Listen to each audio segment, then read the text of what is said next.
Hello friends, welcome to Tales talk.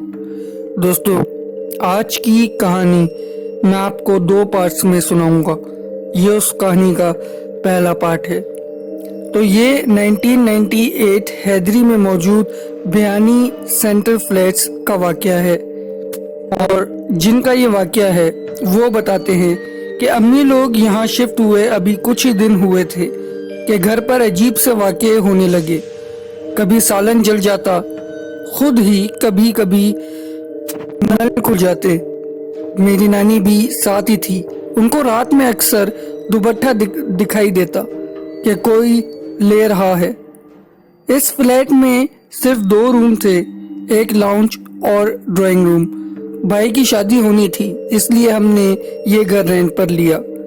जो room हम भाई को दे रहे थे, उस रूम में ही कुछ था जो किसी न किसी को अजीब सा लगता, पर उस टाइम सब शादी की तैयारी में ऐसे लगे थे कि किसी ने ध्यान नहीं दिया।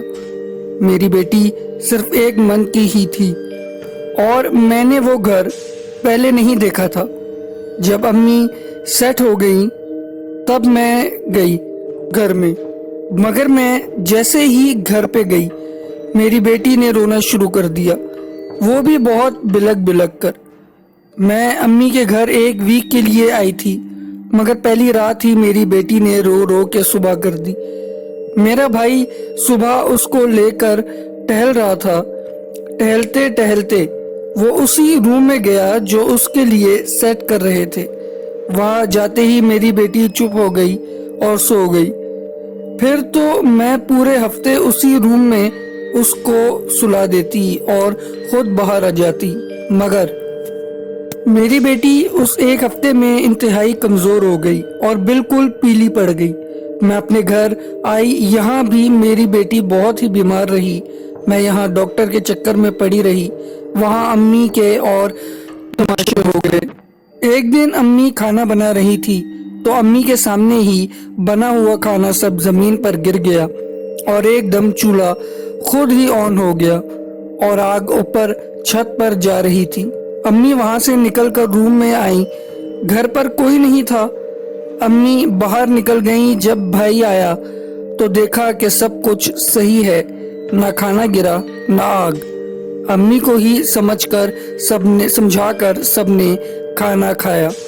सेकंड डे अम्मी ने कहा कि मैं अकेली नहीं रहूंगी, तो मेरी छोटी बहन आ गई अम्मी के पास। उसके हस्बैंड आए छोड़ने। जैसे ही हस्बैंड उस रूम में गए, वो वॉशरूम यूज करने गए थे। वापस आते ही उसने मेरी बहन को बालों से पकड़कर मारना शुरू कर दिया। अम्मी ने बहुत रोका, मगर उसने मेरी बहन को बहुत बुरी तरह मारा, यहाँ तक कि स्त्री मारी। उसी टाइम मेरा भाई आ गया, उससे भी उसकी हाथापाई हुई। कुछ पड़ोस के लोग आए और उन्होंने दोनों को अलग किया। वो खूब बोलता हुआ गया। वो रात किसी को नींद नहीं आई, क्योंकि उसके जाते ही मेरी बहन उसी रूम के वॉशरूम गई।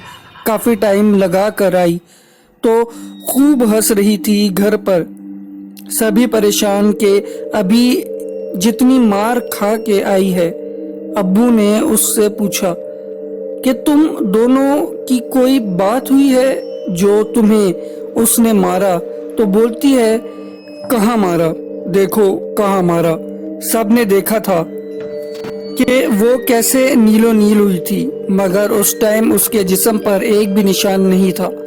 उस रात सबको यकीन हो गया कि घर पर कुछ है, और अम्मी ने जैसे ही बोला कि यहाँ से चलो, यहाँ कुछ है, वैसे ही उसी टाइम घर के सारे डोर लॉक हो गए खुद ही, और किचन में आग लग गई। विंडोज खूब जोर जोर से हिलना शुरू हो गई।